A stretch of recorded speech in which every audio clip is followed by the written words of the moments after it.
ating hakbang para matapos ang ating tinatawag na mga community quarantine.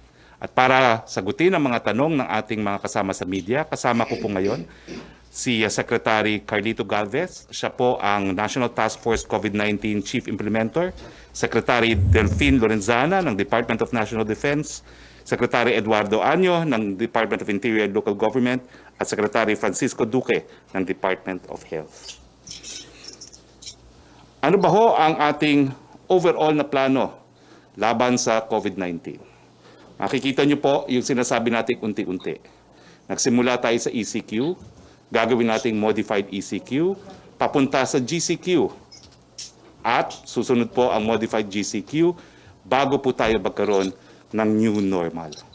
Wala na po yung ating normal na nalaman ng mga panahon bago mag-COVID-19 dahil habang wala pa pong bakuna, habang wala pang gamot sa COVID-19, magkakaroon na po tayo ng new normal. Ang strategiya natin, test. Hanapin ang kalaban sa pamamagitan ng test. Trace, kinakailangan hanapin yung mga tao na nagkaroon ng contact sa isang tao na positibo sa COVID-19 at gamutin ang mga tao na mayroong COVID-19. Ang ating strategiya po, yung tinatawag nating National Action Plan sa COVID-19. Unang-una, nandyan po yung prevention. Yung minimum health standards na i-discuss po sa atin ni Secretary Duque mamaya. Nandyan nga po yung detection sa pamamagitan ng testing at ginagamit po natin ang parehong PCR test sa pamamagitan ng mga swabs at yung rapid antibody test na tinatawag. At importante nga po yung tracing. Hanapin yung mga tao na nakakontak sa may sakit. At ang sabi nga po ni Secretary of Finance, gagamitin natin yung ilang mga walang trabaho ngayon para matrace yung mga yung nagkaroon ng contact sa mga positibong mga tao. Tapos po, kinakailangan natin i-isolate. I-isolate po natin yung mga positibo sa ating mga isolation facilities, yung ating mga We Heal as One. Pwede rin naman pong home self-isolation para dun sa mga mild na mga kaso or asymptomatic. At kinakailangan po magkaroon tayo ng community protocol para po sa mga positibo. Siyempre po, obligasyon ng Estado, gagamutin natin ang mga naging biktima ng COVID-19. Pwede pong mangyari yan o gawin yan sa bahay. Pwede sa ating mga We Heal as One facilities at pwede rin po yan sa mga pampubliko o mga pribadong hospital. At dahil nga po importante ang kalusugan ng ating mga frontliners, meron po tayong central PPE procurement. Natapos po yan, matapos mapagaling natin ang mga merong COVID-19, kinakailangan i-reintegrate po natin sila sa ating lipunan. At matapos po yan, tatanggapin na po natin ang new normal dahil iba na po talaga ang mga magiging buhay natin. Ano ba ho yung tinatawag nating minimum standards at every step? Well, yung ating mga safety protocols. Kinakailangan may pulisiya na no mask, no entry. Kinakailangan frequent sanitation and hand washing. Iwasan ang paghawak po ng mga surfaces at ng ating mga muka at magkaroon ng stricter protocol for higher risk occupations, industries, and spaces. Social distancing po, at least 1 meter apart. Magkakaroon po tayo ng reconfiguration ng ating mga workspaces. Magkakaroon po tayo ng markers kung saan dapat tumayo ang ating mga kababayan sa public spaces. And no work po kung mayroong mga simptomas. At kinakailangan magkaroon din po tayo ng return to work protocols para sa mga pribadong mga kumpanya. Kung po pwede po, gawin natin work from home ang default. At matapos po, yung pagtrabaho on-site will be the exception. Yung mga magpapatrabaho po on-site, kinakailangan magbigay ng sariling mga shuttle services. No? At kung po pwede, talagang kinakailangan lahat po ng mga nag-iempleyo magbigay ng antibody testing sa kanilang mga manggagawa to be confirmed sa pamamagitan po ng PCR testing. Yung ating transition po from ECQ to GCQ. Pag tayo po ay nasa ECQ, lahat tayo stay at home. Ngayong meron na tayong modified ECQ, stay at home pa rin po tayo 100%. At kapag meron na pong GCQ, stay at home pa rin yung mga vulnerable, yung ating mga seniors, at yung mga transmitters, yung ating mga kabataan. Paano naman po ang exercise? Ito po, mabuting balita, marami nagtatanong. Sa ECQ, hindi po allowed ang eksersisyo sa labas ng ating mga pamamahay. Pero sa modified ECQ, pwede pong limited outdoor exercise allowed. Kasama po ng outdoor walk, yung paglalakad, jogging, pagtakbo, bisikleta, pero kinakailangan meron pong safety protocols gaya ng pagsusuot ng masks at 2-meter distancing. Gusto ko ng 2 million pesos kaya. At syempre po, pag GCQ na, pwede po yung limited contact sports gaya ng golf at tennis. Maraming matutuwa po dyan, pero sa GCQ po yun, ha? Uulitin ko, hindi pa po sa modified ECQ. Paano naman yung mga pagpupulong? Well, sa ECQ po, hindi pa rin po yan allowed. Sa modified ECQ, highly restricted. Ang pinakamarami pong pwedeng magpulong, 5 lamang. Pero sa GCQ, restricted pa rin po ang mga numero na pwedeng magpulong hanggang 10 lamang. Ano naman po yung pag-travel? Sa ECQ, wala pa po tayong pampublikong transportasyon. Wala tayong flights, walang domestic, at meron tayong limited international flights. Sa modified ECQ, wala pa rin pong pampublikong transportation.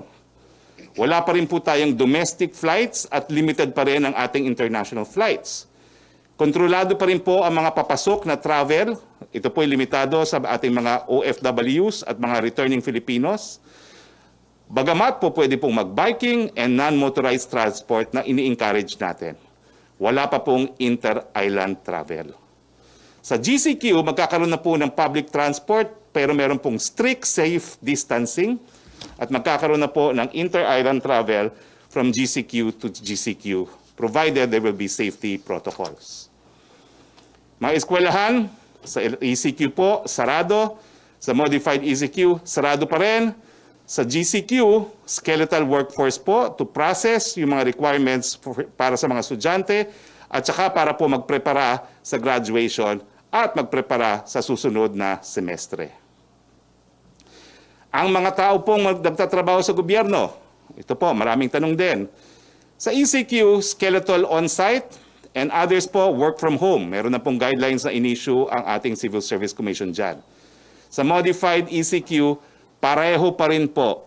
Skeletal workforce pa rin ang mga taong gobyerno at kinakailangan work from home pa rin sang-ayon po sa Civil Service Circular.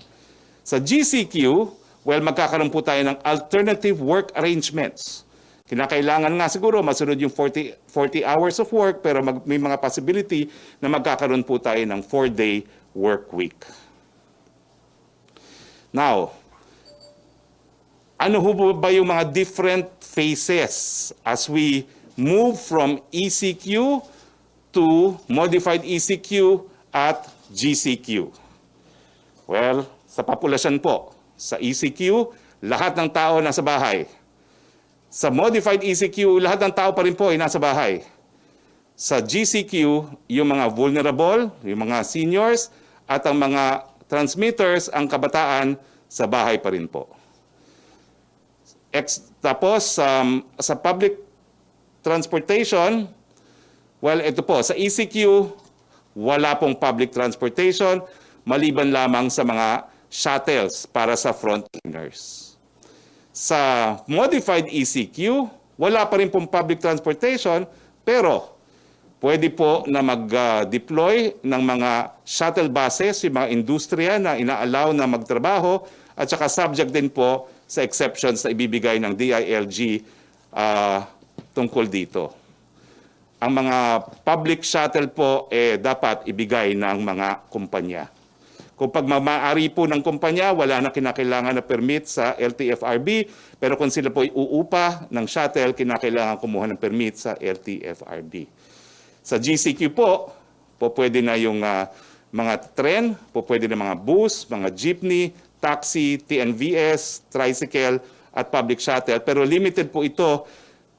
Ang capacity, kinakailangan 50%, at ang jeepney po, aalaw lang po yan kung walang mga bus dahil harapan nga po ang jeepney. Pero kinakailangan din po merong pagsuot ng mga masks at kinakailangan pa rin yung strict minimum health standards.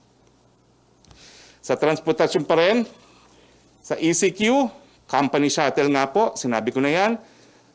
Sa modified ECQ, pareho po. At sa GCQ, pwede naman talaga yung mga private shuttle. Yung mga pribado mga sasakyan, pwede po yan sa ECQ. Pero para po yan makapasok yung mga nagtatrabaho sa mga industriyang pinapayagang mag-operate. At ganyan din po ang rule sa modified ECQ. Bagamat papayagan na po siya sa GCQ. Ang mga bisikleta, hindi pa rin po pwede sa ECQ, pwede na sa modified ECQ at sa GCQ. Mga motorsiklo, hindi po pwede sa ECQ, pwede na po sa MECQ, pero dapat isa lang ang pasahero, at pwede rin po sa GCQ. Ang e-scooter, hindi po pwede sa ECQ. Isang tao po pwede sa MECQ at pwede na po sa GCQ. Ito po, ano ba ho yung mga guidelines pagdating sa construction na umiiral sa modified ECQ?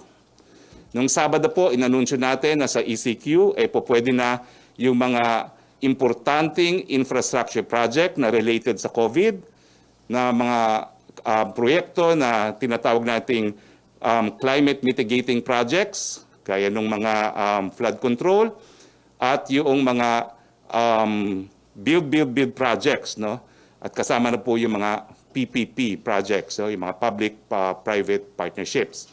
Sa ilalim po ng ECQ, mas dumami po ang mga proyekto na papayagan. Pwede na po ang lahat ng pampublikong mga proyekto ng DPWH at pwede rin po ang mga pribadong mga proyekto, pero kinakailangan sumunod po sila sa minimum standards na in-issue po ng DPWH. Ano ba ho itong mga standards na ito? Una-una, kinakailangan ang magtatrabaho ay between ages 21 to 59. Bawal ang kabataan, bawal po ang mga seniors. At kinakailangan walang pre-existing health condition. Kinakailangan i-testing po ang mga manggagawa bago sila pagtrabahuhin. At kinakailangan doon po sila patirahin sa site ng proyekto. At kinakailangan po ng quarantine passes sa lahat po ng on-site employees.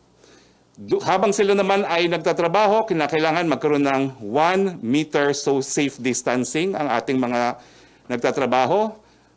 Araw-araw sila magdi-disinfect. Kinakailangan bawasan yung paglabas sa construction area. Kinakailangan magkaroon ng mandated quarantine para sa lahat ng mga bumabalik sa kanilang lugar na pinagtatrabahuhan galing sa labas. Yung mga delivery at mga disposal po ay kinakailangan ma-handle ng ibang team o separate team. Dapat po mag-provide ang contractor ng PPAs para sa lahat. And magkakaroon po tayo ng safety officer to ensure compliance sa mga guidelines na ito. Ito na po. Ano ba yung mga industriya na pinapayagan sa ECQ, sa modified ECQ at sa GCQ? Sa lahat po yan, allowed itong tinatawag nating Category 1. Ano ba ho yan? Agriculture, forestry and fisheries, manufacturing of essential goods gaya ng pagkain and beverages, hygiene, medicine and vitamins, medical products, pet food, feeds and fertilizers. Yung mga hospital, syempre, mga clinics, mga dermatological, dental, optometric, and eye, ear, nose, and throat.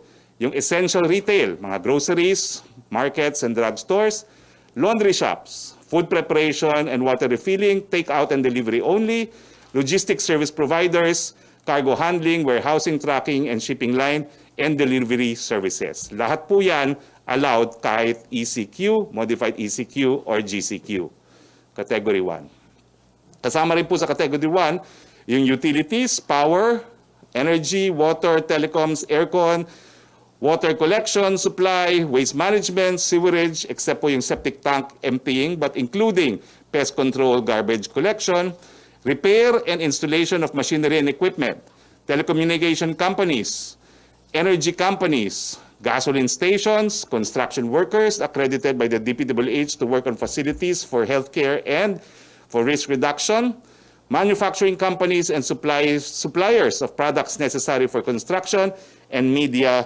establishments. Category 2, ito po yung meron na pong mga distinction. Yung Category 2 po, yung mga negosyo gaya ng beverage, yung alcoholic drinks, electrical machinery, wood products, furniture, non-metallic products, textiles, wearing apparels, tobacco products, paper and paper products, rubber and plastic products, coke and refined petroleum products, other non-metallic mineral products, computer, electronic, and optical products, electrical equipment, machinery and equipment, motor vehicles, trawlers and semi-trawlers, other equipment, transport equipment and others, bawal po sa ECQ. Pero sa modified ECQ, itong mga industriya na binasa ko po ay po pwede na.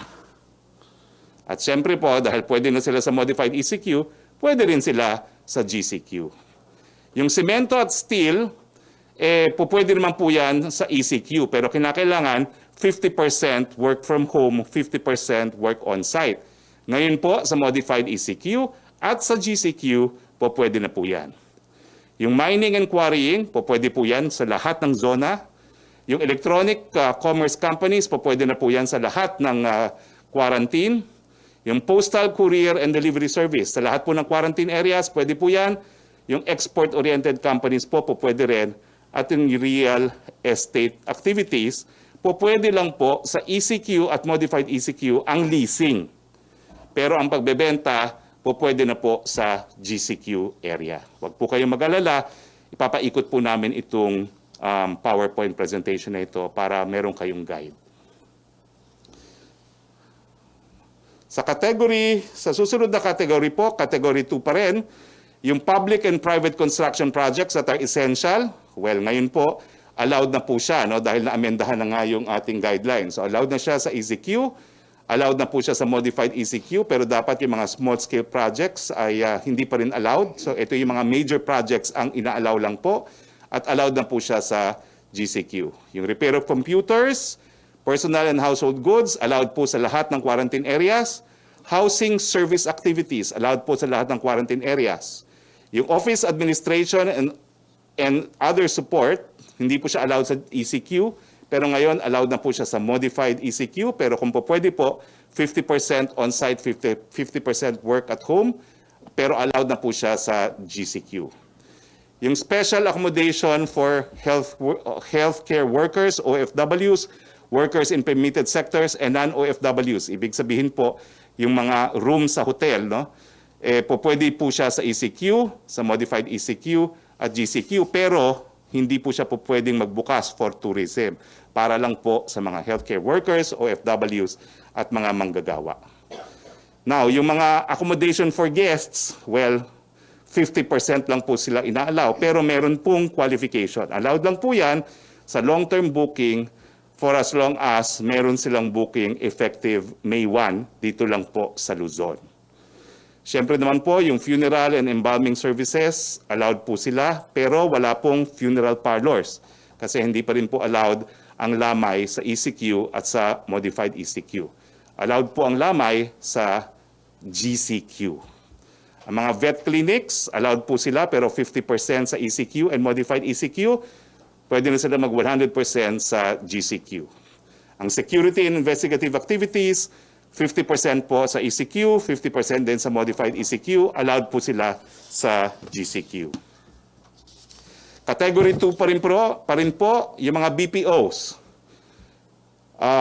Yung work from home, on-site or near-site accommodation or point-to-point shuttles. Ibig sabihin, 50% pa rin, in-encourage natin sila na work from home, pero kung mayroong magtatrabaho, kailangan mayroong shuttle service o di kaya malapit ang tirahan, allowed po yan sa ECQ, allowed po sa modified ECQ, allowed po sa GCQ.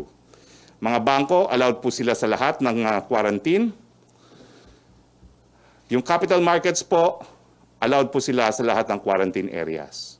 Yung other financial services, gaya ng money exchange, insurance and non-compulsory pension fund, hindi po sila allowed sa ECQ pero bukas na po sila ngayon sa modified ECQ. So yung mga insurance, pwede na rin po, marami nagtatanong rin yan.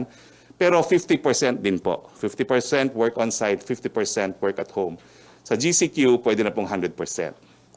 Legal and accounting, di po sila allowed sa ECQ, pero ngayon 50% work at home, 50% on-site, at ma-allowed po sila sa GCQ.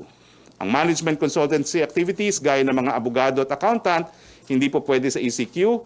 50% capacity sa modified ECQ, 50% work at home, at allowed po sila sa GCQ. Ang mga arkitekto and engineering services, technical testing and analysis, hindi po sila po pwede under ECQ. 50% on-site, 50% work at home, allowed na po sa modified ECQ at allowed po sila sa GCQ. Scientific and research development, ganun din po. Hindi pinagbabawal ng ECQ. 50% work on-site na ngayon at 50% work from home under modified ECQ at allowed din po sila sa GCQ. Sa suma total po, talaga naman pong marami nang nabuksan na sektor ng ating ekonomiya. Sa category 3, ito po, karamihan nito, hindi po pwede nung ECQ. Ngayon, po pwede na sa modified ECQ. Anong mga ehemplo po? Advertising and market research, computer programming, publishing and printing activities, film, music, and TV production. Pero nakikita niyo po, yellow. Ibig sabihin, 50-50 pa rin. 50% work on-site, 50% work at home. Pero pag GCQ na, po pwede na po silang magtrabaho. 100% on-site. Preferably, meron pa rin work from home. Yung rental and leasing, other than real estate po, yung mga rent-a-car, equipment for permitted sectors, allowed naman po yan sa lahat ng quarantine areas. Yung employment activities, yung mga recruitment and placement for permitted sectors, allowed po sila sa lahat ng quarantine areas. Yung other activities, gaya ng photography, fashion, industrial, graphic, and interior design, allowed po sila 50-50 sa modified ECQ at allowed po sila sa GCQ. Ganun din po ang wholesale and retail trade of motor vehicles, motorcycles and bicycles, excluding their parts and components. Sa ECQ hindi po allowed. Ngayon po sa modified ECQ po pwede, pero 50-50 pa rin po. 50% work on-site, work at home, at ma-allow na sila sa GCQ. Yung repair of motor vehicles, motorcycles, and bicycles, hindi po pwede sa ECQ. 50-50 na ngayon under modified ECQ at allowed po sila sa GCQ. Ano pa po yung mga po pwede na ngayon sa modified ECQ na hindi po pwede dati? Yung malls and commercial centers, non-leisure only, in line with yung ating mga sinasabing mga guidelines. No? Yung one person for 2 square meters, yung wearing of mask, temperature check, at saka yung 26 degrees na temperatura, walang wifi. So, allowed po sila sa modified ECQ, pero naka-partially allowed pa rin po yan. Ibig sabihin, 50% lamang. At ma-allow po sila sa ECQ. Ang dining, ang restaurant, allowed po sila, pero take-out lang at saka delivery. Yan po ay under ECQ, modified ECQ, at GCQ. Although, pagdating sa GCQ, meron pong review na isinasagawa. Pero sa modified ECQ, delivery and take-out pa rin po. Wala pang dine-in. Ang mga barbero at mga salon, paborito ni Joseph Morong, hindi pa rin po allowed. Pahabaan ng buhok.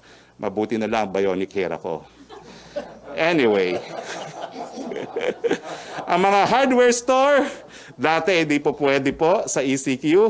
Ngayon, 50% po pwede na sa modified ECQ at pwede na po sa GCQ. Ang clothing and accessories, dati bawal, ngayon po 50%. Ang mall-based government frontline services, ito po siguro yung mga NBI clearance, dati hindi po pwede sa ECQ, ngayon 50%. Ang hardware stores, yun nga po, 50%.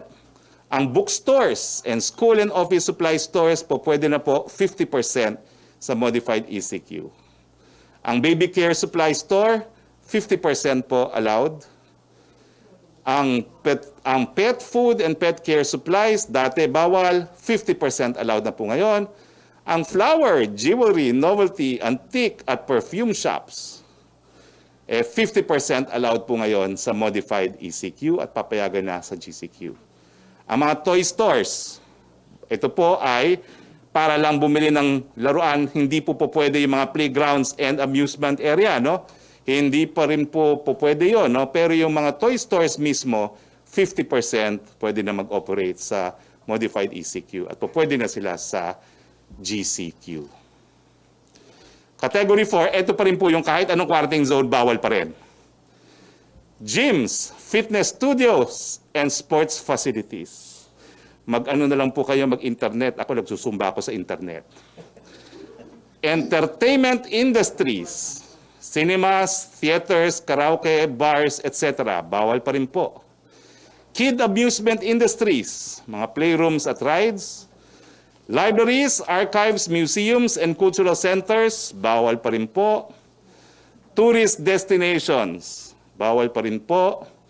Travel agencies, tour operators, reservation service, and related activities, bawal pa rin po dahil wala naman pong commercial flights pa. Personal care services, mga massage parlors, naku natutuwa ang mga misis at saka mga sauna bath, sarado. Ang mga facial care and waxing, sarado din po. I'm sure walang misis ng mga sekretary na kasama natin ang natutuwa na sarado ang mga massage parlors. Hindi sila nagpupunta ron. Okay? Now, kinakailangan po tayo maging flexible dahil ang ating palantuntunan nga po ay hinay-hinay, dahan-dahan, unti-unti. Kapag dumami po ang kaso, babalik at babalik tayo sa GCQ. Ngayon naman po ay good news. Hindi po natin inaasahan, pero ang Moody's po ay binigyan tayo ng outlook, credit grading, investment grade na Baa2 or a stable outlook. At pangalawa, sa ating good news, ay wala na palang pangalawang good news. Yun lang. Okay, punta naman po tayo sa COVID-19 updates. Nasaan na ba po tayo sa laban sa COVID-19? Ang mga kaso po ng COVID-19 ay nasa 11,350 na. Ang mga nag-recover po gumaling 2,106. Ang mga namatay ay 751. Makikita po natin na dito sa graph nito na bahagyang tumaas po yan nung nakalipas na 2 araw. Pero siguro po may kinalaman din dyan yung napataas na nating testing capability dito sa ating bayan. Ngayon po, well, nung nakalipas na araw po, medyo dumami po yung namatay sa COVID-19. Pero overall, talaga naman pong bumaba yung mga numero ng mga namatay. At siyempre, dun sa mga bagong gumaling, nag-recover, makikita nyo po tumaas, bagamat itong mga nakalipas na araw, may bahagyang pagbaba. Nandiyan pa rin po na patuloy na tumataas ang numero mga nagkakasakit ng COVID-19, pero kung mapapansin nyo po, hindi naman po matarik ang pagtaas. Ibig sabihin, talagang yung ating ECQ ay kahit papano ay gumana po talaga. Dahil kung hindi po, diretsong pataas yan, no? Kung hindi tayo nag-impose ng ECQ. At patuloy pong tumataas ang mga nagre-recover, patuloy din pong at patuloy naman pong maging stable kahit papano ang mga namamatay sa COVID-19. Si Secretary Anyo will have a short clarification now. Yes, Secretary Anyo. Magandang tanghali sa ating lahat. Itong ating clarification ay dito sa na-issue na resolution number 35 ng IATF na kung saan ay nadideklara ang iba't ibang areas sa modified ECQ, GCQ. At dito sa resolution ay nagkaroon ng deklarasyon na ang 37 probinsya at 11 cities kasama ang BARM, sila ay nailagay bilang low-risk provinces, HUCs, and ICCs shall no longer be under community quarantine without prejudice to strict observation of minimum health standards. Marami pong mga local chief executives, governors at mayors na nagsagawa ng petition, request, at sinasabi nila na hindi pa sila handa para tanggalin ang community quarantine. Kaya ito ay magkakaroon po tayo ng amendment na pagtitibayin mamaya sa ating IATF meeting upang ang mga provinces na to, 8 region, 37 provinces, 11 cities, at kasama na po yung BARM, malalagay sila sa modified general community quarantine. Ang ibig pong sabihin, modified GCQ, magkakaroon pa rin ang ating mga local chief executives ng guidelines kung paano niya ipapatupad ang modified GCQ para sa ganon ay meron siyang kapangyarihan na magagamit na matigil ang pag-spread ng virus sa mga lugar na meron pa. Kasi kapag wala ng quarantine, ay in-expect natin na baka magkaroon ng second or third wave.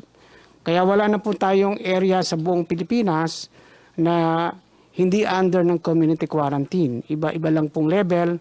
Ito pong low risk ay mapupunta sa modified community quarantine. At meron din naman po tayong guidelines na i-issue para susundin ang ating mga local government units. Maraming salamat. Si Secretary Duque, meron siyang presentation po on minimum health standards. Thank you very much, Secretary Anyo. So ulitin ko po, wala na pong lugar sa Pilipinas na hindi nasa ilalim ng community quarantine.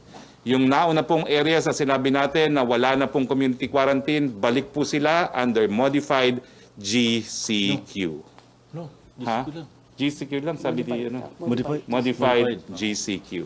So ngayon po, lahat ng area sa Pilipinas, meron pa rin pong community quarantine from modified ECQ to GCQ to modified GCQ.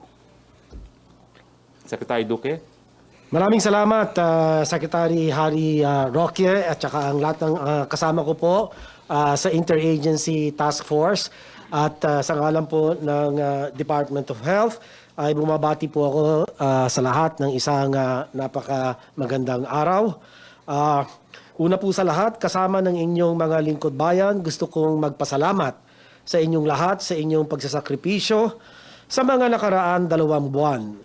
Hindi po ito madali, ngunit kinakailangan natin ito gawin para maprotektahan ang ating mga pamilya at ang mga kababayan.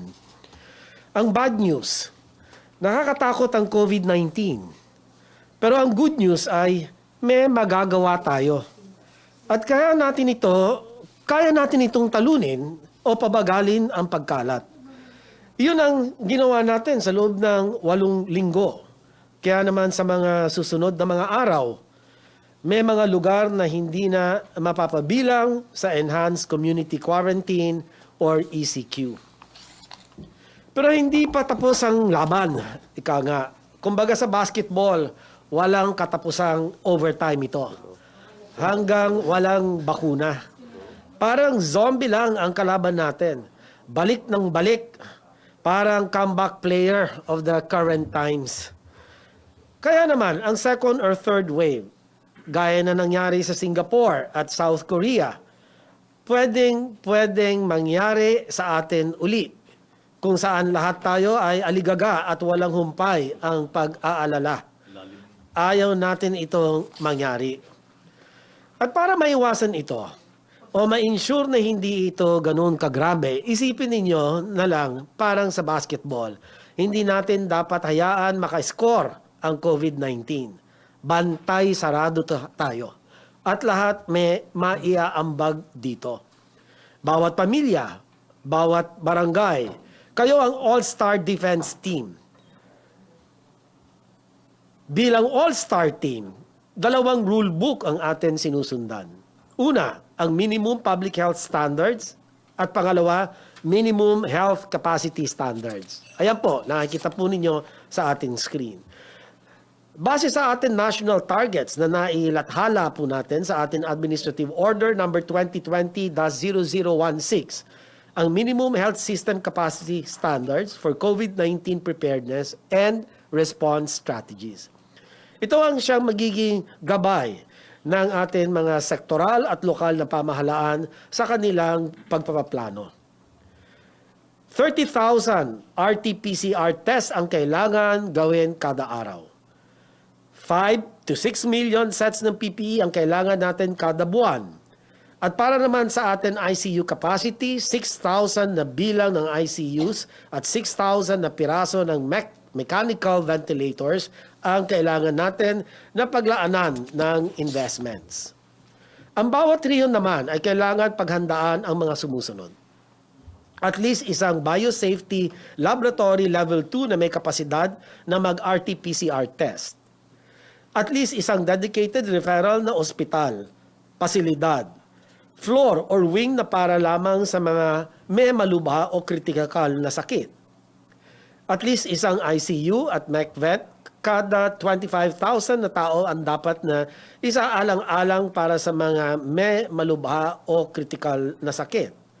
At least 30% na additional na kama ang kakailanganin para sa mga pampubliko at pribadong ospital para ma-accommodate ang mga pasyente na may COVID-19. Ang bawat probinsya naman, kailangan magkaroon ng sumusunod na katao. At least one epidemiology and surveillance officer kada 100,000 katao. At least one contact tracer kada 800 katao. At least one barangay health emergency response team kada 1,000 katao.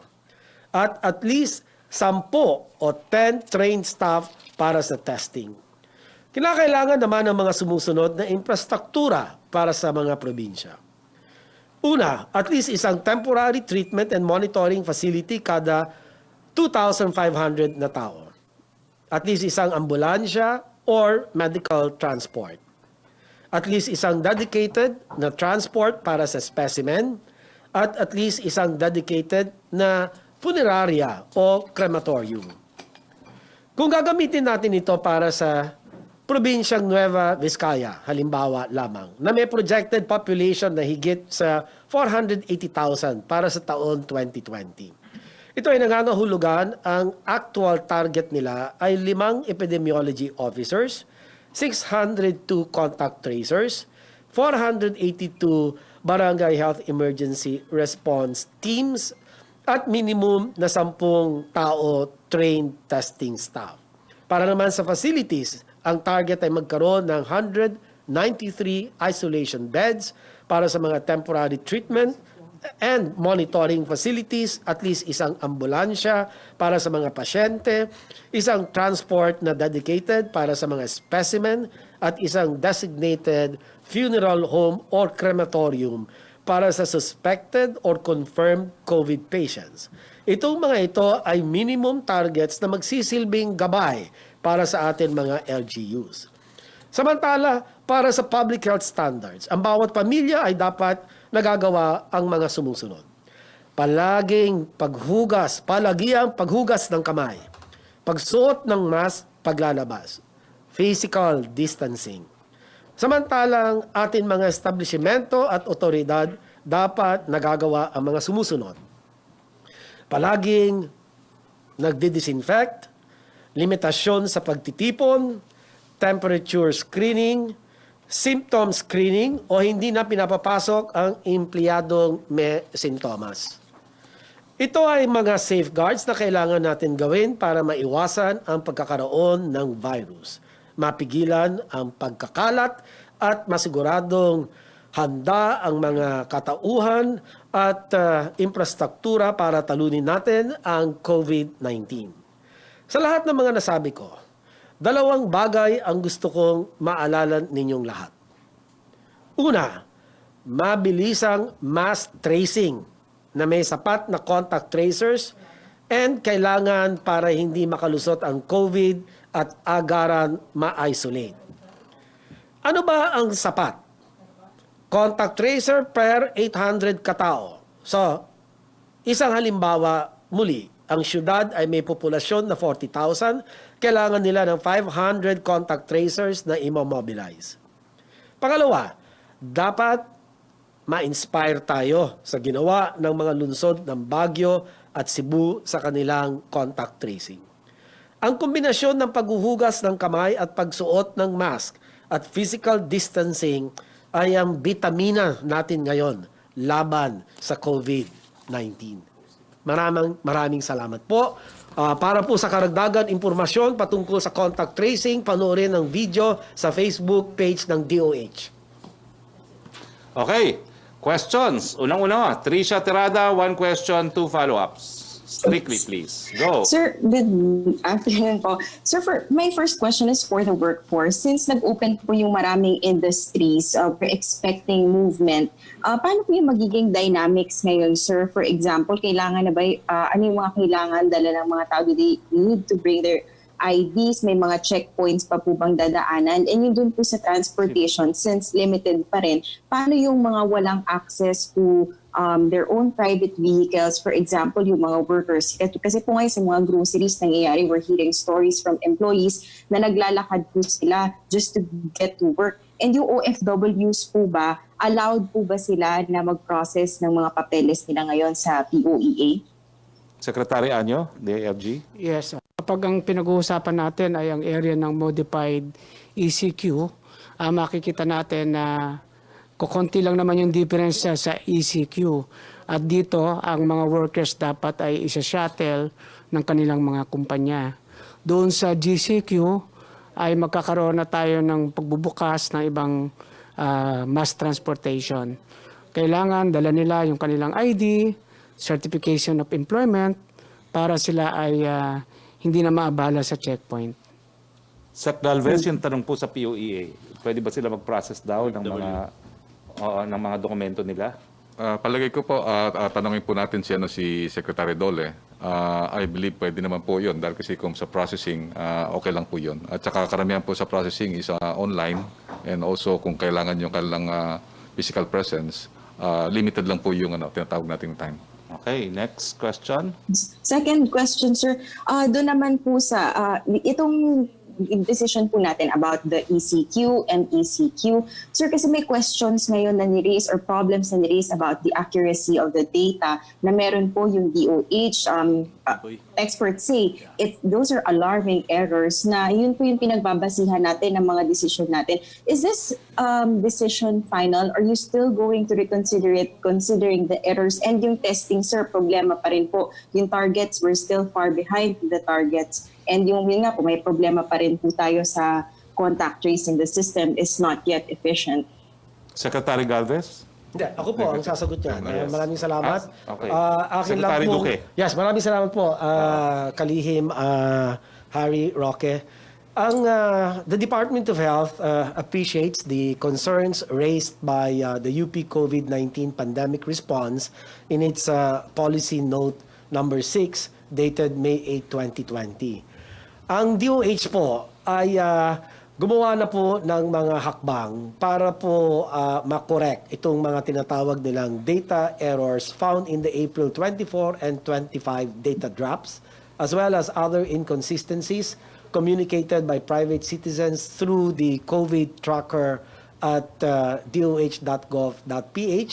As early as April 26, we have since caught and corrected these issues, and we are very much appreciate the UP Resilience Institute for raising their concerns. No? We assure the public that the issues raised are less than 1%. Maliit pa sa 1% of the whole data set and does not prejudice the overall interpretation of data and decision making. We continuously rectify the data the moment we identify any issue. For example, inconsistencies in the formatting of the date, case classification, and proper identification of the location.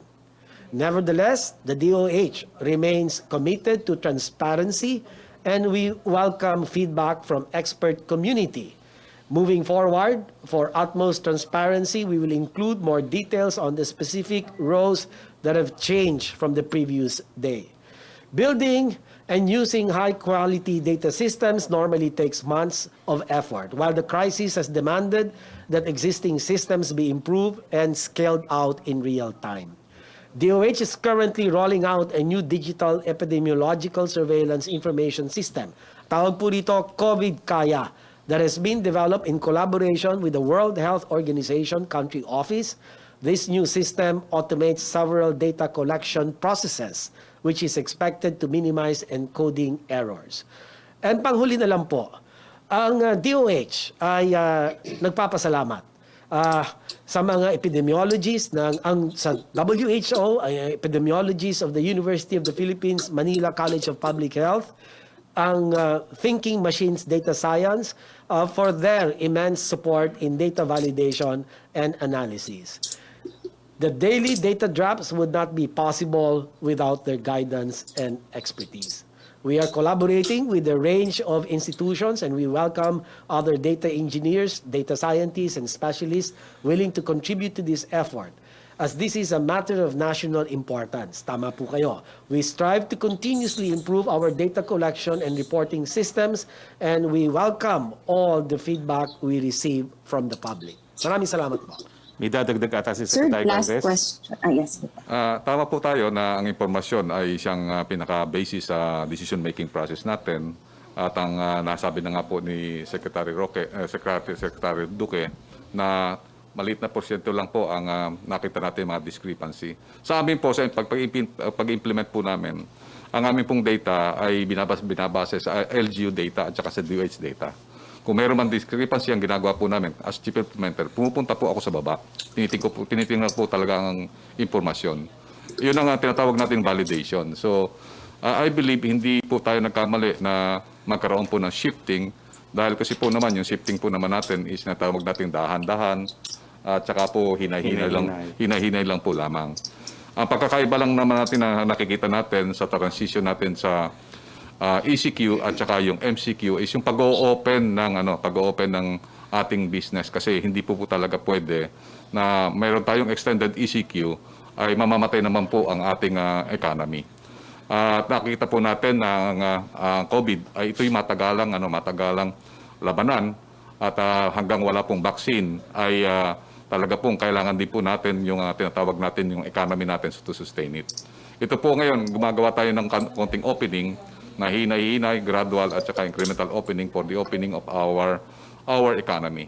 Kasi po, pagka po nangyari po na hindi po natin inopen ang economy, we will gonna bleed. Sa ngayon po, nag-contract ang economy natin sa negative 0.2.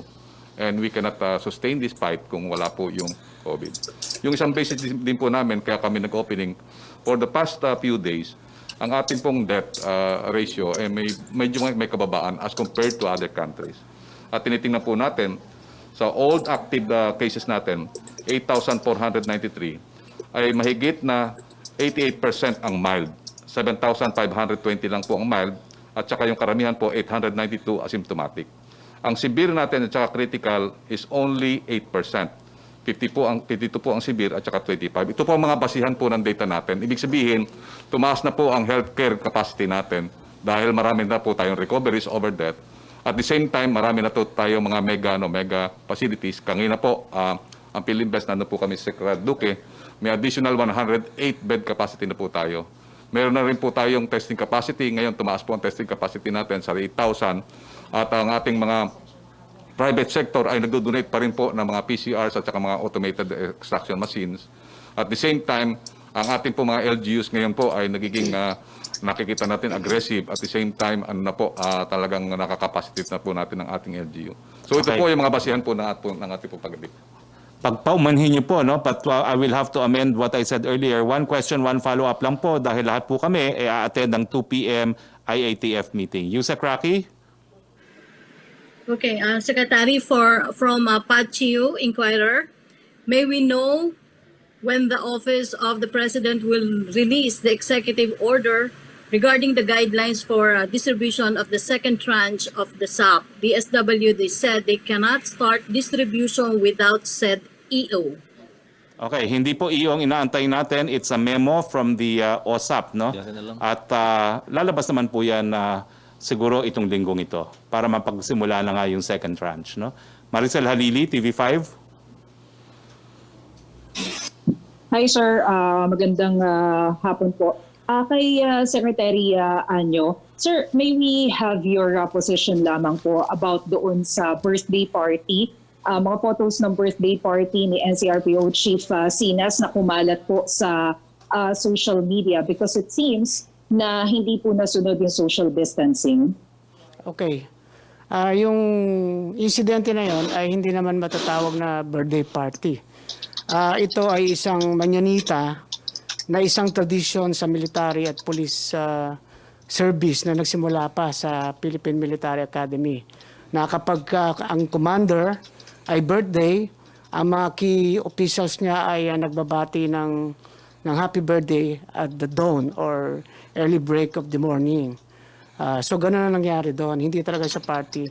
Kaya lang sa panahon ngayon, that is uncalled for, no? Sabi ko nga, meron tayong tinatawag na delikadesa. So mga ganyan, stop mo na yung mga ganyan activity. Now I leave it to the Philippine National Police to conduct an investigation kung meron ba talagang naganap na violations ng mga quarantine guidelines, no? But as I said, no, wala siyang tinatawag na deliberate partying.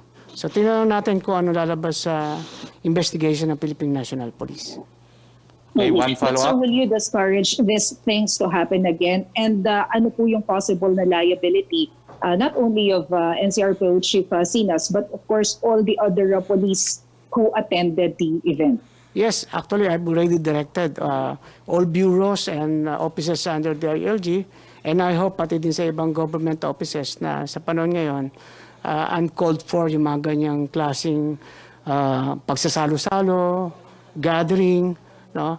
Titingnan natin kung ano yung magiging appropriate sanction or whatever, kung ano yung resulta ng investigation. Yusek Rocky? Secretary Opo, from Tina Mendez ng Philippine Star, what are the guidelines for individual sports such as boxing, swimming, gymnastics, skiing, bowling, wrestling, powerlifting, and mixed martial arts, etc. under modified enhanced community quarantine and GCQ areas? Secretary. Okay, ang ating athlete ang sasagot yan, Secretary Lorenzana. Thank you very much, Secretary Harry. Yung mga contact sports, hindi pa pwede ngayon. Maybe as we go down the road at medyo lumuwag-luwag yung ating mga, pwede na yan. But ang authorized lang ngayon ay yung no contact sports like biking, tennis siguro, and golf because they can distance themselves from each other. Yung kasing boxing, wrestling at saka yung ano pa dyan ay hindi contact sports yan, nagkakalapitan yan at saka nag-aakapan pa. So wala pa tayong guidelines dyan dahil hindi pa authorized. Thank you. Follow-up? Opo, may air travel restrictions po ba sa NAIA since naka-modified ECQ na tayo? Paano po ang inflow ng passengers from abroad? How about domestic flight? And what about airports and seaports under GCQ areas? Secretary Galvez? Sa ano po natin sa ngayon, mayroon na po tayong pinapatupad na tinatawag na controlled inbound flight. Ang flight na to ay para lang po sa ating mga returning OFW. So hindi pa po talaga open ang commercial flight. This is only open for OFW. Ang ano po natin ay more or less 400 to 600 people lang po ang ina-allow natin or more or less 2 to 3 flights a day.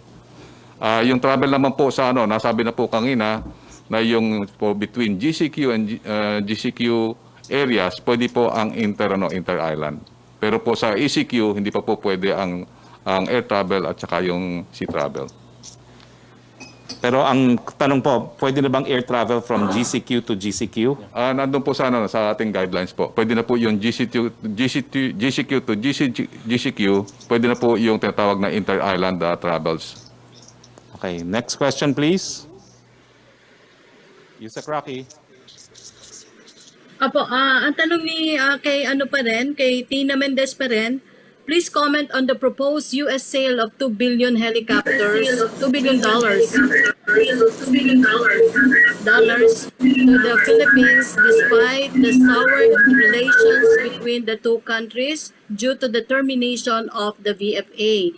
The U.S. State Department has given its go signal for the sale of 6 Boeing Apache AH-64E and 6 Bell Viper attack helicopters worth close to $2 billion or 100 billion pesos. This early, the International Coalition of Human Rights in the Philippines, United States chapter has demanded accountability from Washington. The group noted that the arms sales would be headed to Duterte's state forces who are becoming only more ruthless under COVID-19, said Drew Elizarde Miller, ICHRP U.S. spokesperson, in a statement. Secretary Lorenzana? Thank you very much for that question. Alam nyo, itong pagbibili natin ng attack helicopter ay nagsimula pa nung mga siguro 2016 o 2017. At namili yung Air Force ng mga platform, iba-iba, kasama na yung Apache at saka Viper, at saka iba pang mga attack helicopters ng ibang bansa. Ngayon, usually yung United States, kailangan ng boost signal ng State Department kung magbibinta sila. So, yung Air Force humingi ng details kung bibili tayo sa US at inabot sila ng ilang more than 1 year, I think almost 2 years bago nila masagot yung ating mga tanong. So, ngayon dumating. Wala naman itong koneksyon doon sa ating pagputol ng ating BFA or pag-terminate ng BFA. Continuation lang ito ng ginawa na beforehand.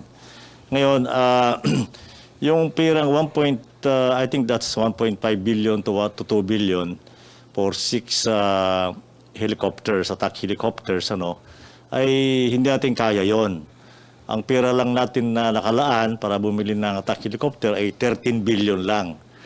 Kung bibili tayo ng attack helicopter ng ganyang halaga, ay baka 1 o 2 lang mabibili natin. Kaya tumitingin tayo sa ibang bansa ng attack helicopter na mabibili natin na medyo madami-dami sa halagang ibinigay sa atin ng gobyerno. Ngayon, yung komentaryo ng mga bumabatikos ng ganyan ay sinagot ko na yan kasi mayroong nagsabi na bakit daw mga leftist side, sabi bakit bibili tayo, bakit hindi natin ibigay na lang sa mga tao. Agree ako dyan. I agree that buying these helicopters is, I think, we would rather give it to our people.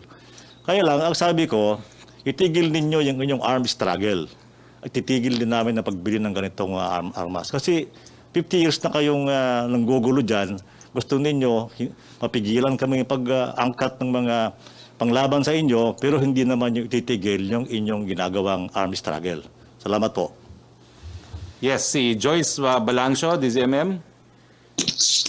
Secretary Roque, just to clarify, yung mga nabanggit natin na mga industries na papayagan sa modified ECQ, these will be allowed to operate only dun sa mga matutukoy na buffer zones and outside of the buffer zones kung saan wala pong confirmed COVID cases? Well, they will be allowed to operate kung sila po ay wala dun sa critical area at saka dun sa labas na zone, no?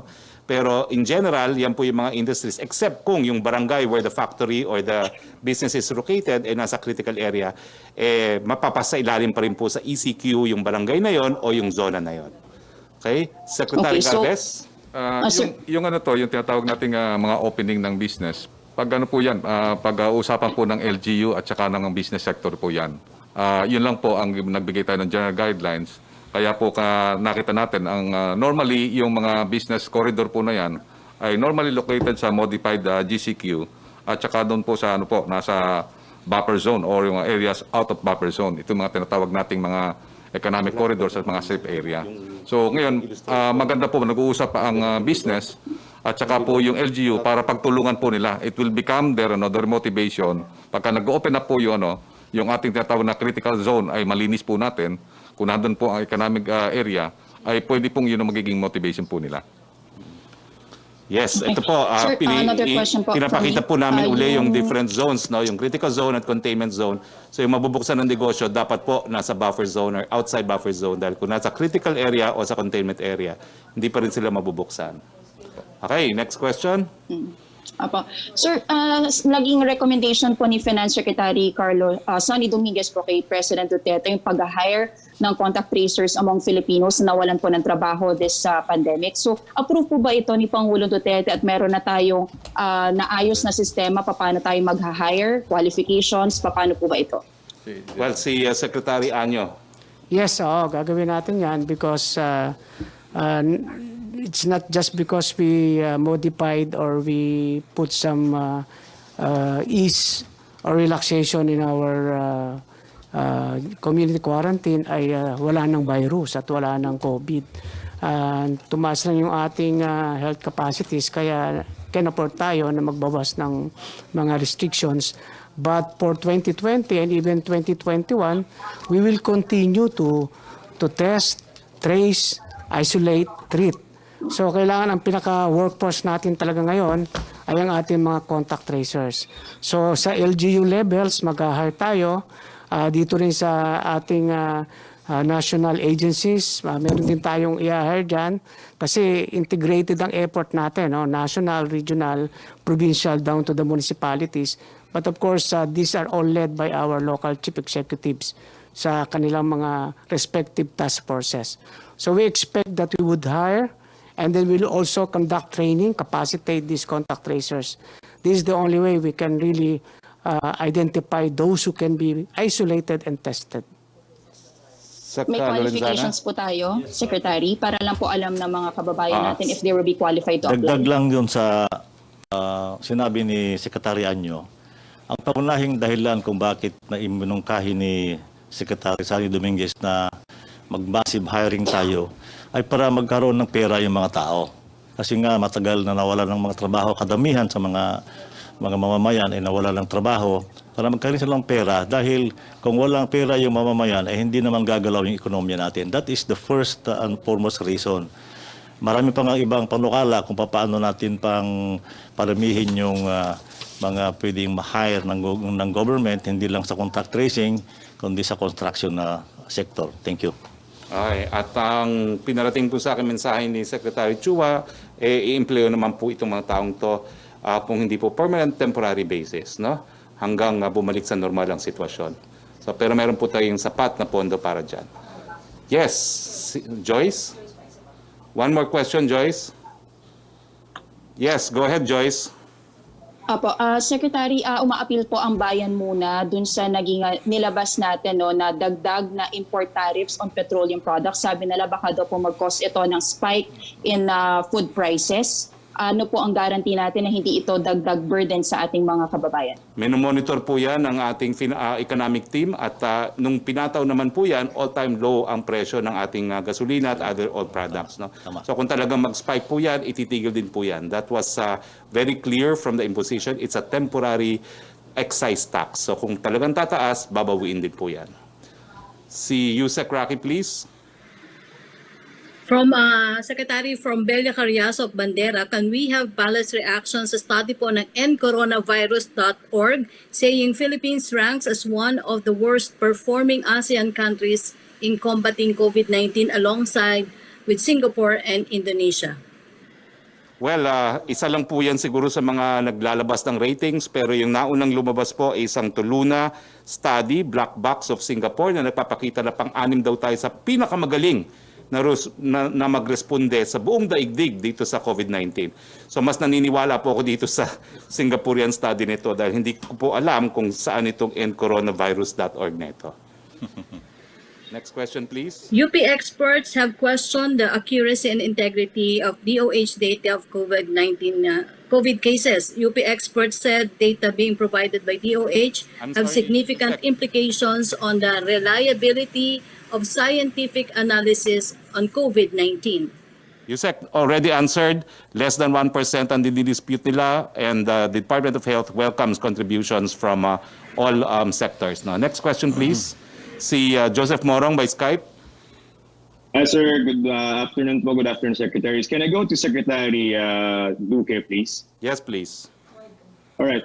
Secretary Duque, can you tell us honestly what happened dun sa mga nasa green areas yesterday? We announced na no community quarantine, but then you changed it. What happened?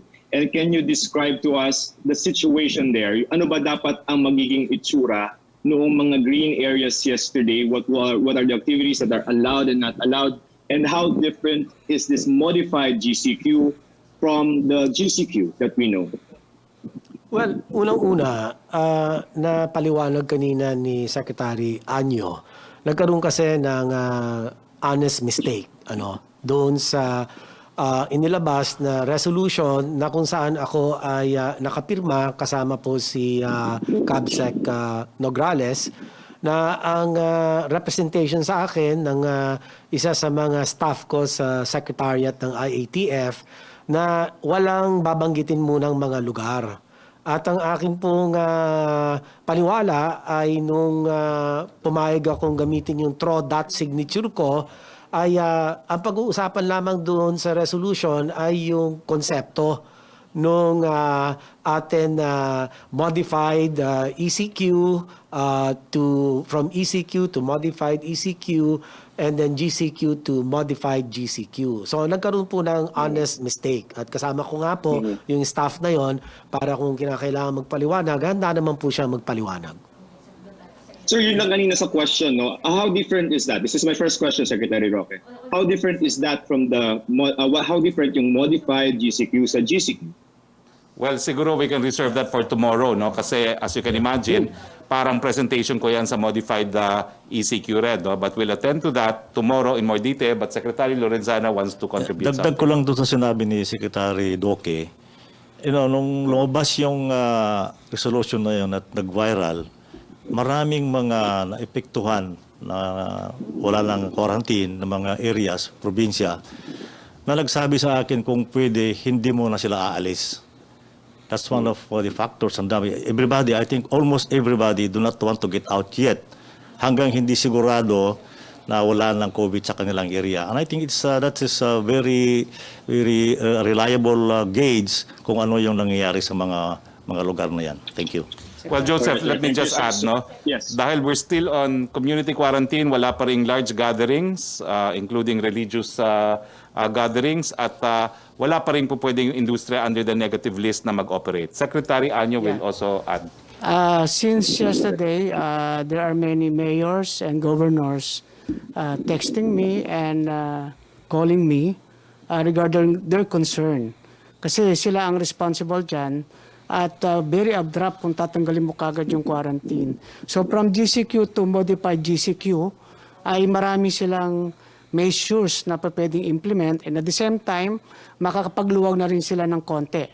Pero meron pa rin sila mga imposition para makontrol pa rin natin yung movement at saka makontrol natin yung pacing ng pagbubukas ng mga industries. At higit sa lahat, pati yung mga borders nila ay magkakaroon pa rin ng konting control. So ibig sabihin, yung sinabi nating dahan-dahan, hinay-hinay, so ganun din, ano? From GCQ, bago ka pumunta sa new normal, may isa pang phase doon para masanay din yung ating mga tao, yung ating mga kababayan. Okay, one more question, second Joseph. Batch of questions. Yes, sir. Industries that are open, sir, soundbite purposes. Apparently, may marami tayong mga seniors that are very excited to go out, no? And also, yung liquor ban natin, ano po yung situation ito, liquor ban and seniors under all these quarantine measures that we have? Secretary Galvez? Nakita natin sa seniors, meron tayong niluwagan, especially yung paano sila tinatawag natin makalabas through biking, yung tinatawag natin mga exercises. And I believe yun ang nakikita natin na pwede po muna sa ngayon dahil kasi nakita natin na they are still tinatawag nating vulnerable sector. So yung sa ngayon pa lang muna sa MCQ, sa modified ECQ, yun muna ang ano na po natin, yung tinatawag natin na mayroong tayo na social distancing at the same time, pwede sila makapaglakad, makapag-walking, makapag-biking, and so forth and so on. At pagdating naman po dun sa exceptions, syempre, even if it is modified ECQ, seniors can go out kung wala silang kasama to get their necessities, as well as kung sila ay nagtatrabaho, pakita po nila yung employment ID nila, which is also the rule under ECQ. Yusek Rocky? Huwag din kalimutan yung pagsusuot ng mask. Ay, opo. Sabi po Dahil ni sa Secretary, paglabag sa Duque, yung pagsusuot po ng mask. Secretary?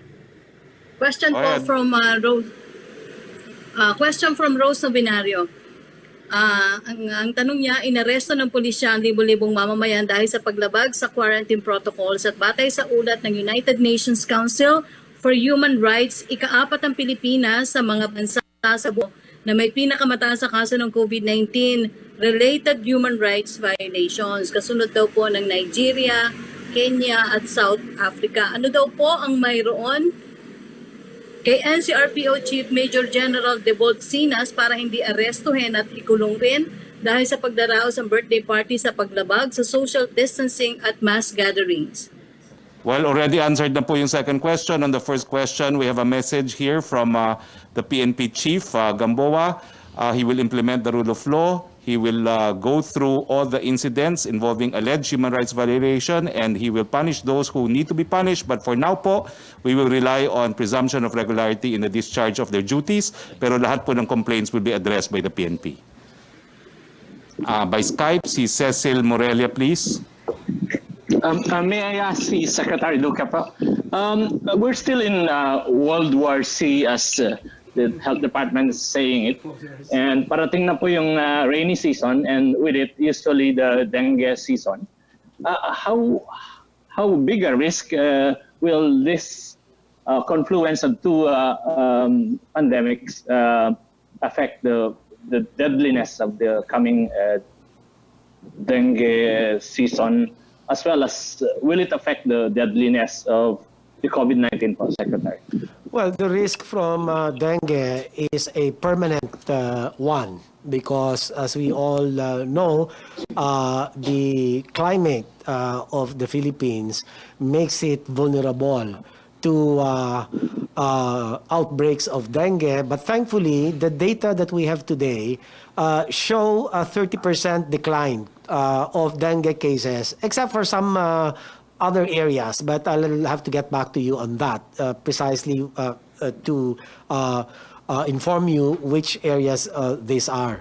But of course, the confluence of the dengue, the rainy season, and the expected rise in dengue cases will certainly pose a burden to the health system's capacity.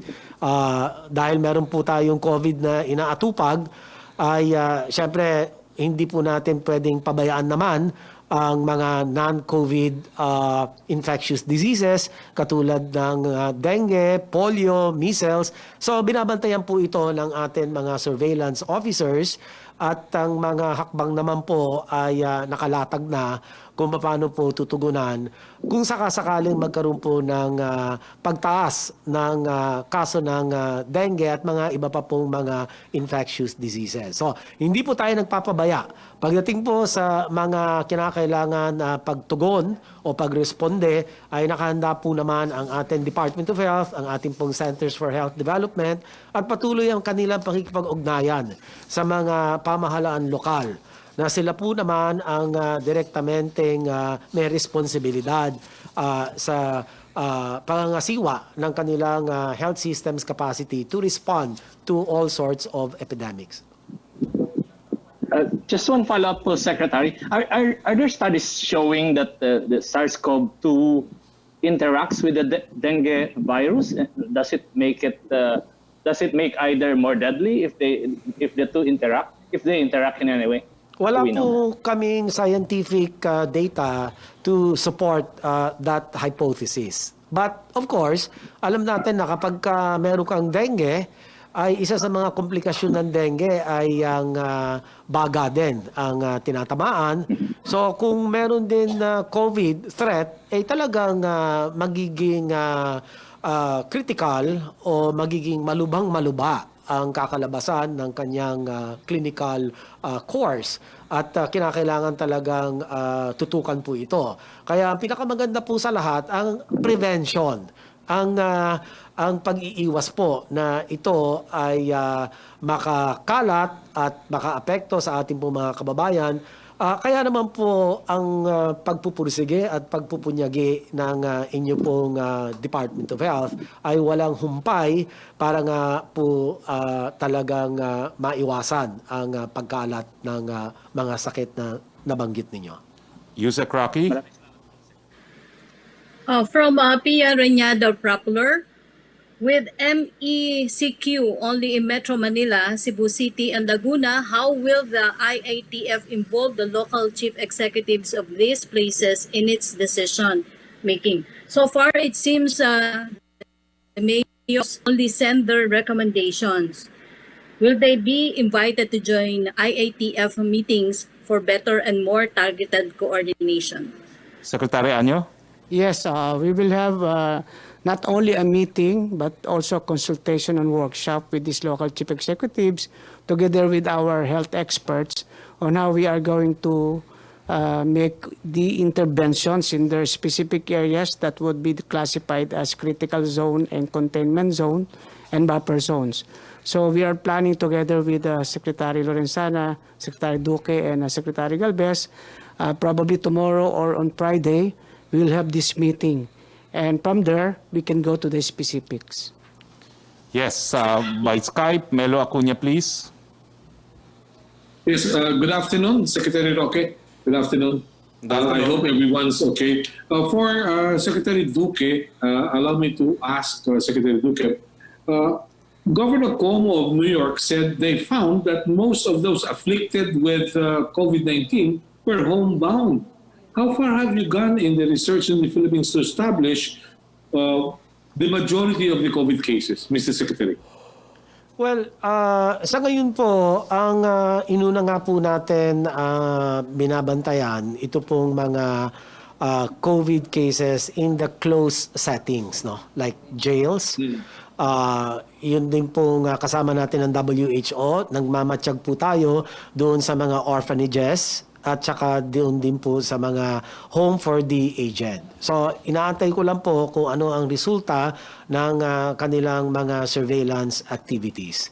Pero tama po kayo na meron nga pong ulat mula sa New York kay Governor Cuomo na high risk talaga itong mga homebound individuals for COVID infection. Last question po. Yes, may tanong pa rin po dito, Secretary Duque. Ano daw po yung medical explanation bakit bawal yung angkas pero pwede namang magkasiping yung mag-asawa? Hindi sigurado kung asawa niya yung kaangkas niya. Ay, hindi raw sigurado kung yung asawa niya yung kaangkas niya. Anyway, Okay. madali lang po. Siyempre, pinagbabawal natin yung mga close contacts. Ano po, dahil alam na po natin na ang mode of transmission via respiratory droplet at kung magkalapit ang mga tao, ang tsansa na magkahawaan ay napakataas. Kanya, yan po ang isa sa mga ipinagbabawal natin. Kaya meron po tayong social distancing kung tawagin. Yeah, thank you very much for Secretary Lorenzana. Allow Ay, me to tapos na ask- po. Yusek Rocky, only 2 questions Opo, po. from Pasensya na po. Eileen Yusek Rocky. Taliping of Abante Tonight. Sa balik probinsya, bagong pag-asa program, lahat po ba ng gustong bumalik sa nasa probinsya ay maaaring maka-avail sa programa? Sino po ang mga dapat i-priority at may garantiya ba na lahat na mag-a-apply sa programa ay hindi tatanggihan? Well, lahat po ng gusto mag-apply, pwede po kayo mag-apply. Lahat naman po yan ay meron po tayong palantutunan na susundin. Totoo po, meron po tayo mga priorities. Ang mga priorities po natin ay yung mga gusto na talagang bumalik permanently sa probinsya. Pangalawa, yung mga informal settlers po natin na gusto na rin umuwi, lalong-lalo na yung mga nakatira po doon sa mga danger zones dito sa Metro Manila. No?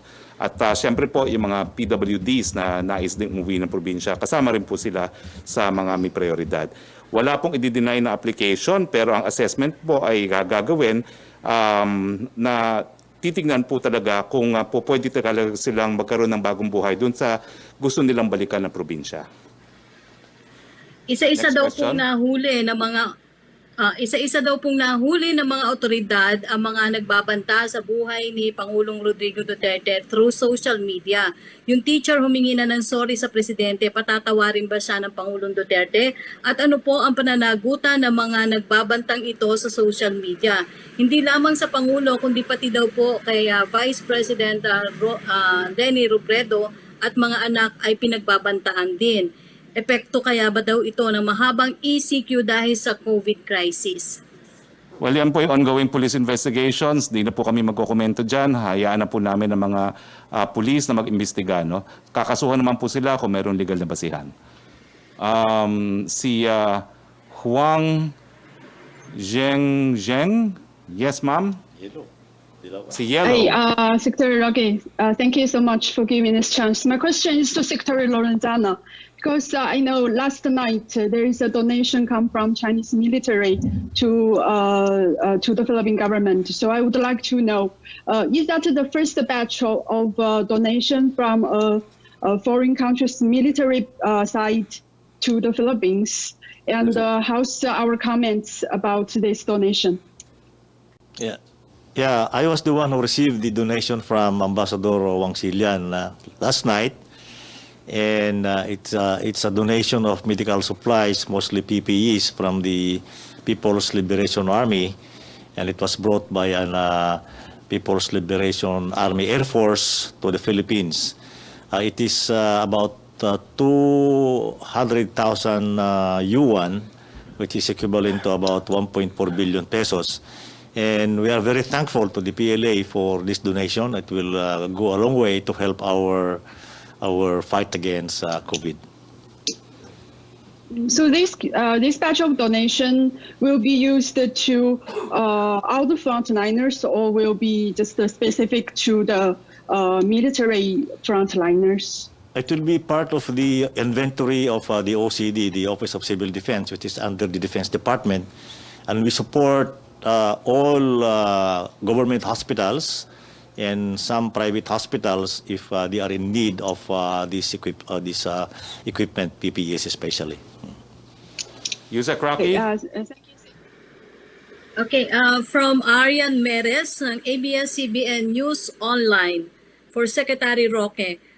For self-employed Filipinos na walang work ID, halimbawa po ang mga kasambahay, how can they travel, for instance, if they are from a GCQ area going to an ECQ area or vice versa?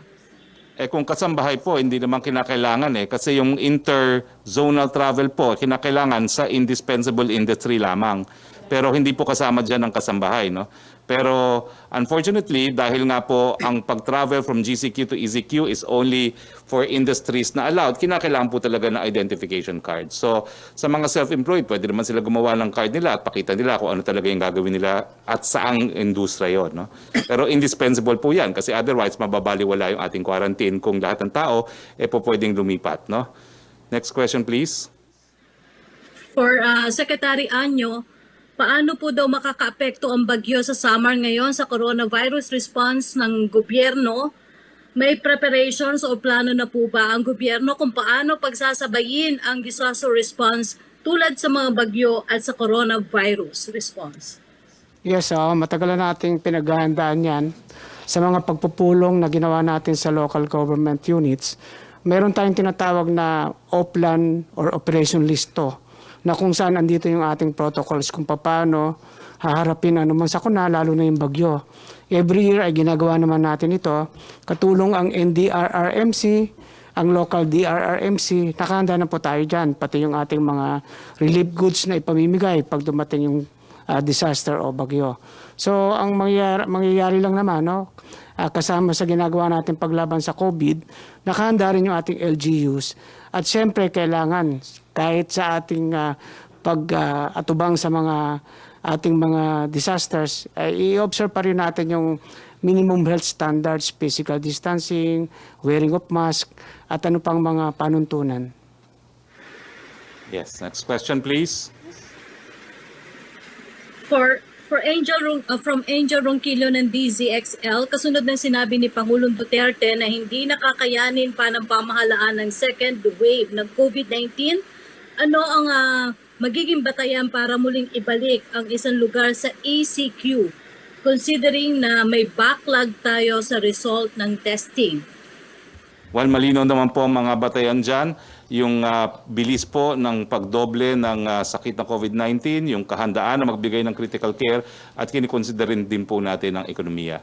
Hindi po magbabago. So kung dumami po yung cases na ang pagdami ay hindi masasabayan ng abilidad na magbigay ng critical care, babalik po tayo sa ECQ. Kaya nga po flexible tayo, no? Pag po natin isipin na nakatagana sa bato na pag hindi na ECQ, hindi na babalik sa ECQ. Kaya nga po, ginagawa po natin unti-unti, dahan-dahan, hinay-hinay dahil ayaw natin magkaroon ng second wave na naging karanasan na ng napakadaming bansa na nagbukas ng ekonomiya. Next question please. From Sam Medalnila, Business Mirror for Secretary Galvez, ilan na po sa mga over 20,000 OFWs in Metro Manila and nearby areas ang na-test? Ilan po sa kanila ang nag-test positive for COVID-19? Ilan po sa nasabing OFWs ang napauwi na? Ito po sa atin, sa talaan po natin, meron na po tayo 20,569 na na-swab. And then 12,000 na specific na po naibigay sa Philippine National Red Cross. Ang result po ay meron na po tayong 5,439 na may result. At ang result po nito ay 5,268 ang negative. At meron po tayong 171 na positive. Ito po ay 4.4% na nasabi pong testing. Meron na po tayo na 4,593 na meron pong quarantine certificates. Ito po ay ngayon ay pinaplano na po ng Marina at saka po ng DOTR at saka ng Philippine Coast Guard para po makauwi na po sila sa ngayon. Is the National Task Force daw po for COVID-19 considering another week-long suspension for inbound flights considering may over 40,000 OFWs ang expected na ma-repatriate this month up to June? Sa ngayon po, nag-implement po tayo ng tinatawag na controlled inbound flights at ang inano po natin ay tatlong flights lang po ina-allow natin, more or less 400 to 600. Pagka po naubos po yung 24,340 na OFWs na declag na po natin yan, pwede na po tayong mag-angat. Yung pong mga inbound na seafarers ay nandito po ngayon more or less na 16,000 na ships. Ang ginagawa po natin ng paraan na mapadali po ang kanilang pag-test para po makauwi rin po sila. For Secretary Duque, will the country participate in the upcoming virtual 73rd World Health Assembly? If yes, what issues will the country raise during the event? Well, yes, we will certainly participate. I think this is going to be on the 18th. I have already prepared my address to the World Health Assembly. And of course, we will raise issues with regard to COVID-19 and what would be the best measures, if any, that other countries have put in place, and that if they could facilitate the transfer of knowledge, additional information, so as to improve further our national government response to the continuously evolving COVID-19 situation. For Secretary Duque pa rin po, when will the country's participation in World Health Organization Solidarity clinical trial for drugs that will be used for COVID treatment? How many Filipino patients are expected to be enrolled in the said activity? It's now ongoing, and if my recollection is right, there are about 500 participants for the different medicines such as remdesivir, the lopinavir, ritonavir, ribavirin, and also the beta interferon, interferon beta. These are all part of the WHO-initiated Solidarity Trial. And the objective of this is to really prove whether the anecdotal report as to their effectiveness or efficacy must be validated via this solidarity trial, so that this can help us manage more effectively COVID-19 cases, especially the severe and critical COVID infection. Siguro, last question For na. Secretary Roque, Yes, go. Secretary Roque, may list daw po ng build projects which are expected to resume soon. May BBB projects na po kaya na scrap because of the COVID-19 crisis? Wala pa po akong nakukuha ang listahan, pero alam ko po lahat yung ating build na major, binigyan na po ng go signal ng IATF na ipatuloy. Kukunin ko po yung listahan exactly. No? But I think yan po yung mga BBB na i-implement, lahat po yan tuloy na. Well, Opo. pasensya na po, it is 1:30. Ang tingin ko po sa aking mga kasamang kalihim ay pagkain na sila. So kailangan na po tayong magtapos. Sa ngayon, maraming salamat, Yusek Rocky. Maraming salamat sa sambayan ng Pilipino. Alam ko po, mahirap ang buhay natin ngayon. Meron tayong modified ECQ, modified ECQ patapos po ng May 15. Pero ito naman po ay para sa ating kalusugan. Unti-unti, dahan-dahan ang ating ginagawa. So sa ngalan po ng ating Presidente, ito po ang inyong spokes Harry Roque. Keep safe, Philippines. At ako'y natatakot sa COVID. Ayaw kong mahawa ang aking mga anak. Kapag sila'y na ospital, di ko sila mababantayan, maalagaan. Kaya siniseryoso ko ang pag-iingat. Laging nakamask, nagpapalakas, at iniiwasang lumabas. Konting tiis, magtatagumpay rin tayo. Pero sa ngayon, mag-iingat ako. Takot ako sa COVID.